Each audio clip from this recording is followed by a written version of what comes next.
He didn't say a word when they handed it to him. That was the first thing Owen Pickett noticed. Not the rifle itself, not the rust crawling up the barrel like something alive, not the stock held together near the pistol grip, with what looked like electrical tape somebody had wrapped in a hurry and never come back to fix.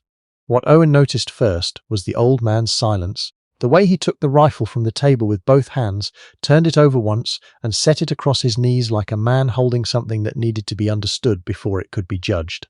The old man's name was Earl Dunston, 73 years old, retired, widower. He drove a '94 Ford pickup that had more miles on it than most commercial aircraft, and he lived alone on 11 acres outside Beaumont, Texas, in a house that hadn't been painted since his wife was alive.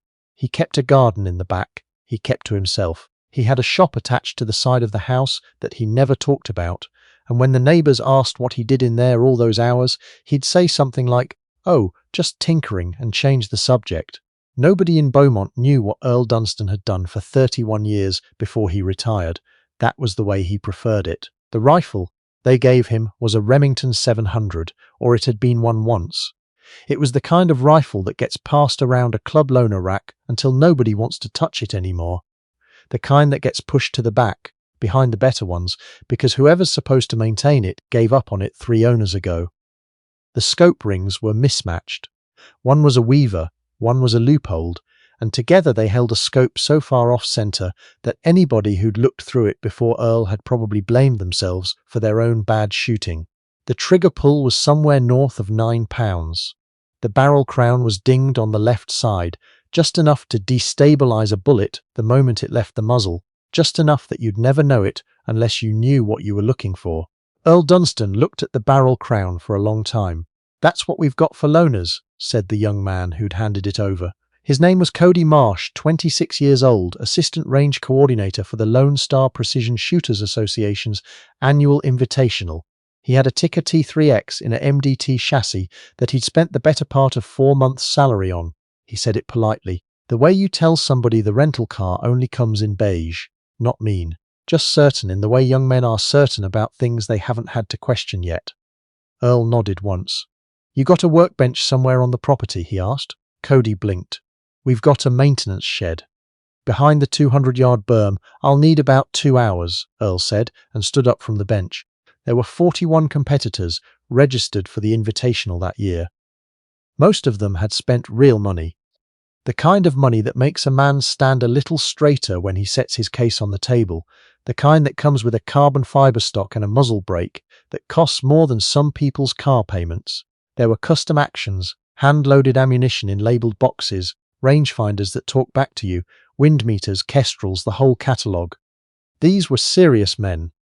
Serious about the sport, serious about the equipment, serious about the gap they believed existed between themselves and anybody who showed up without the right gear. Earl Dunston had shown up with a green canvas range bag that looked like it came from a surplus store sometime during the Clinton administration. It probably had. He'd come because his friend Norbert Hale had talked him into it. Norbert was 68, a Vietnam-era Navy man who'd ended up in Beaumont through a series of life decisions he described as mostly good, partially embarrassing, and he'd been shooting at the invitational for 4 years running. He wasn't bad, he wasn't great, but he liked the people, he said, and he liked the drive-out, and he'd told Earl about it every year for the past 3 years, until Earl finally said, "All right, Norbert, fine," and put it on the calendar. What Norbert had not mentioned was that Earl would need to bring his own rifle. Earl didn't own one anymore. He'd sold the last one 7 years ago, after Margaret died, because there were things in the shop he couldn't look at without thinking about her, and a rifle was one of them. He'd figured he'd just rent something at the range for the day. He hadn't figured on the loaner rack looking the way it did. Cody had offered to let him withdraw and get his entry fee back. Earl had thanked him and declined. Then he picked up the rifle and asked about the workbench. The maintenance shed was a corrugated metal building behind the 200-yard berm that smelled like gun oil and cut grass and the particular kind of heat that builds up inside metal structures on a Texas afternoon in June. There was a wooden bench along the back wall. There were a few tools hanging from pegboard. A hammer, some pliers, a set of Allen keys that may or may not have been complete. There was a vise bolted to one end of the bench that wobbled when Earl tested it, but held well enough once he tightened the base. He set the rifle on the bench and stood looking at it for a moment, the way a doctor looks at a chart before he says anything. Then he opened his canvas bag.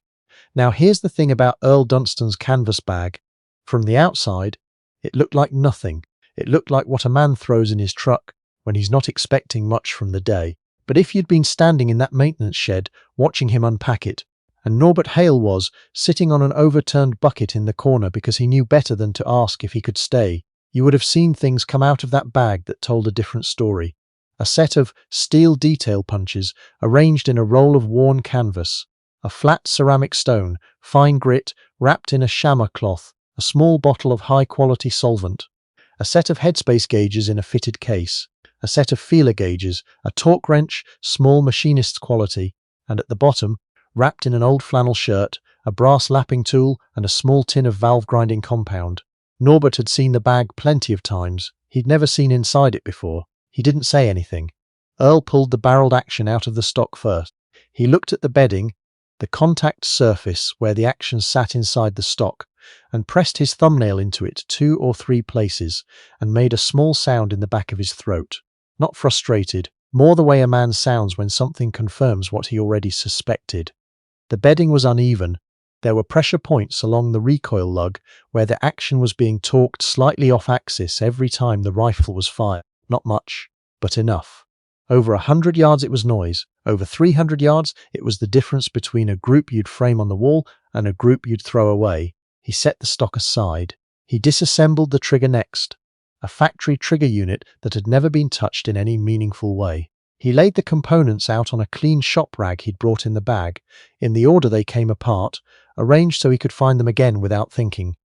The sear engagement surfaces were rough. Not rough like sandpaper, rough like they'd been cast and finished by a machine that was doing its best but didn't particularly care. Earl took the ceramic stone and began working the sear face in long, even strokes. He didn't rush it. He checked his work with the feeler gauges. He went back to the stone. He checked again. Norbert watched from his bucket and said nothing, because there was nothing to say. Outside, through the corrugated walls, they could hear the other competitors. Gear being set up, someone testing a suppressor, the flat crack, then nothing. Voices carrying on the heat. Earl worked. The trigger took about 40 minutes. When he was done, he reassembled it, dry-cycled it a dozen times, and pressed it against his palm. He nodded once very slightly, the way a man confirms something to himself.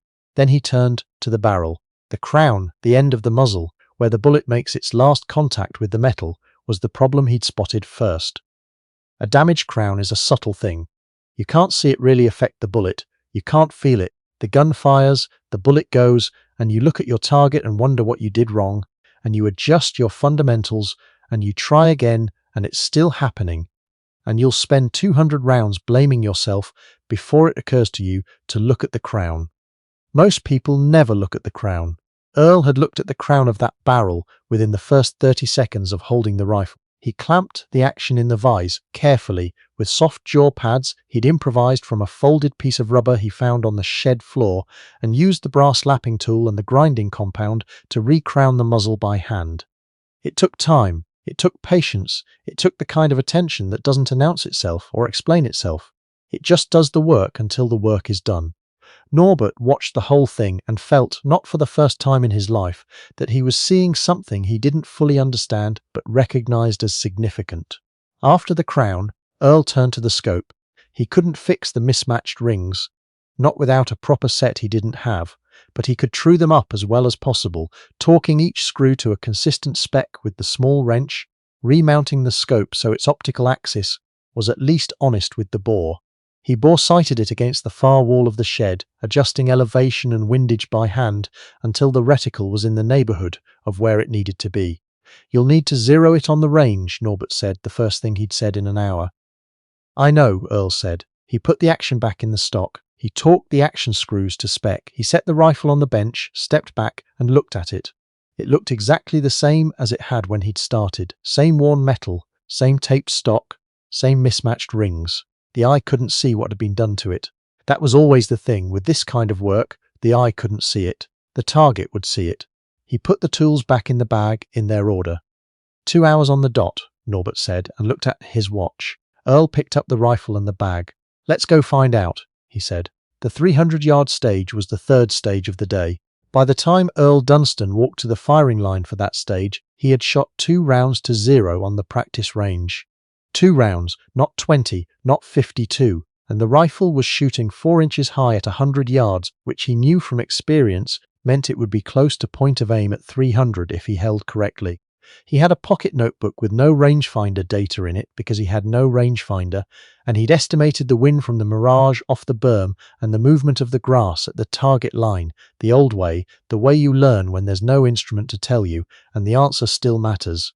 The other competitors had noticed him by now. Hard not to. He was the oldest man on the line by probably 15 years. He was shooting what was clearly a club loaner with electrical tape on the stock. He had no laser rangefinder clipped to his spotting scope. He had no spotting scope. He had a small pair of binoculars that might have been bought at a gas station, though they hadn't been, but they looked like they might have been.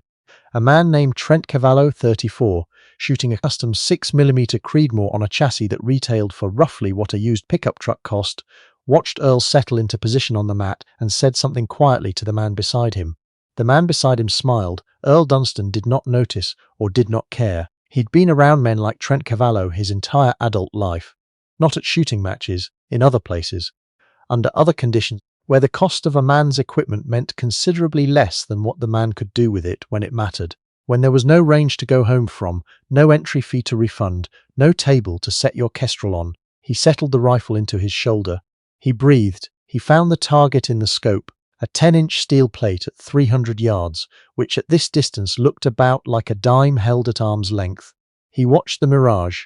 He watched it. He waited for the condition he wanted, the brief window when the air went still between gusts, and he pressed the trigger. The trigger broke at just under 4 pounds now. Clean. Like a thought finishing itself, the plate rang. Earl worked the bolt, breathed, waited for his condition, pressed the trigger. The plate rang. He shot the stage clean.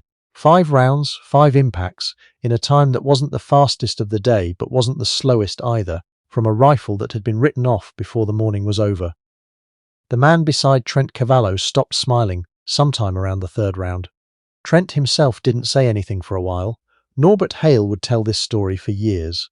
He'd tell it at the VFW post in Beaumont, at the diner on Calder where he ate breakfast on Thursday mornings, at his daughter's house at Thanksgiving, when somebody made the mistake of asking him if anything interesting had happened lately. He'd always tell it the same way, starting at the same place, ending at the same place, and the ending was always this.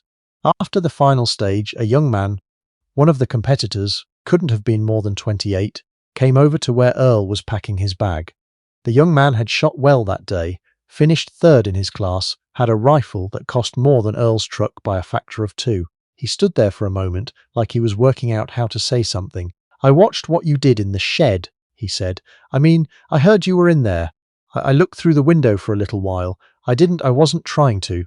He stopped. "Start again. How do you know how to do all that?" Earl Dunston closed the clasp on the canvas bag. He looked at the young man for a moment. "Practice," he said. The young man waited. People always waited when Earl said something like that, like there had to be more. Earl didn't usually give them more, but that day he did, maybe because it was a good day, or maybe because the young man had the right look about him, the look of someone who actually wanted to know, not someone who wanted to be impressed. "That rifle was never broken," Earl said. "It was neglected. There's a difference. Something broken needs new parts. Something neglected just needs attention. Patience. Somebody willing to sit with it long enough to hear what it's trying to tell you." He paused. "Most people don't have that kind of time, or they don't think they do." The young man nodded slowly. "What did it tell you?" he asked. Earl almost smiled. "That it wanted to shoot straight," he said. "Same thing they all want." He picked up his bag and walked toward where Norbert was waiting by the truck. What the people at the invitational didn't know about Earl Dunston, and what he never told them, was that he had spent 31 years as a Marine Corps armourer, not a field armourer, a bench armourer, a craftsman, the kind of man who gets assigned to a unit's weapons and stays assigned, because the people who matter have figured out that losing him to rotation would cost them more than whatever else they might gain. He had worked on rifles in conditions that would make a civilian gunsmith's hands shake to think about. In heat, in cold, in darkness, with improvised tools, under time pressure that had nothing theoretical about it. He had kept weapons running that had no business running, returned accuracy to barrels that looked finished, brought back triggers that felt like pulling a truck through mud. He had done it all quietly, without complaint, in service of men who needed those rifles to work the way they needed them to work. He retired in 2009 and moved back to Beaumont, where Margaret was from. He built the shop and stocked it with his tools and some of his equipment, and continued for a while to do work for people. Quietly, word of mouth, nothing official. Then Margaret got sick, and he stepped back from that. Then she died, and he stepped back further. The shop had been mostly quiet for 3 years by the time Norbert talked him into the invitational. He hadn't known if he still had it. That was the honest truth. 73 years old, hands a little slower than they'd been, eyes not quite what they were. You don't always know until you put your hands on the work whether the work is still there inside you. It was. It was still there. Trent Cavallo finished second that day. He shot a very good round. His equipment performed exactly as advertised. He drove home in a truck with a rack on it, put his gear away, and thought for longer than he expected to about an old man with a canvas bag and a broken loaner rifle and 2 rounds to 0. He thought about it enough that 3 weeks later he looked up a man in Beaumont, Texas, someone Norbert Hale had let slip the name of in passing after the match, and sent him an email asking if he took work. Earl Dunston read the email on a Thursday morning, sitting at the kitchen table with coffee, looking out at the back garden. He read it twice. He sat with it for a while. Then he got up, walked out to the shop, unlocked the door, and went in. He stood there in the quiet of it. The smell of oil and metal and sawdust, the tools on the walls, the bench, the vise, the light coming through the single window on the east side, and he thought about what he'd said to the young man at the invitational, about attention, about patience, about sitting with something long enough to hear what it was trying to tell you. The shop felt like something that had been waiting, not impatiently, just waiting, the way good things wait. He sat down at the bench. He wrote back to Trent Cavallo. He said he might have some time. If you've ever known someone like Earl Dunston, or someone like him, the version that worked on cars, or built furniture, or rewired old houses, or fixed the engines on fishing boats in some harbour somewhere, then you know what this story is really about. It isn't about rifles. It isn't about shooting matches. It's about what happens to skill when it doesn't get passed on. What gets lost when the men and women who built things with their hands and their patience and their decades of quiet attention stop being asked, stop being noticed, or just stop being here. There aren't many Earl Dunstons left. There are some. They're out there in shops attached to houses that need painting, sitting with something broken, doing the work the way they always did the work. Not for the result exactly, though the result matters. For the thing itself. For the satisfaction of a trigger that breaks clean, a crown that's true, a barrel that finally says what it's been trying to say all along. The plate rang out there in the Texas heat, and nobody in the crowd quite knew what they'd just seen. But some of them felt it. The ones who'd had fathers like that, or grandfathers, or uncles who showed up on weekends and fixed what other people had given up on. They felt something they didn't have a word for, exactly. Something between pride and grief and gratitude for a thing they hadn't known they were missing until it was right there in front of them. Earl Dunston drove home that evening on a road he'd driven 1,000 times, windows down because the truck's air conditioning had been out since April and he kept meaning to fix it. The canvas bag was in the bed. The rifle was back on the loaner rack where it belonged. He had the kind of quiet in him that comes from a day that went the way it was supposed to go. He didn't need to talk about it. He never needed to talk about it. The work spoke. It always had.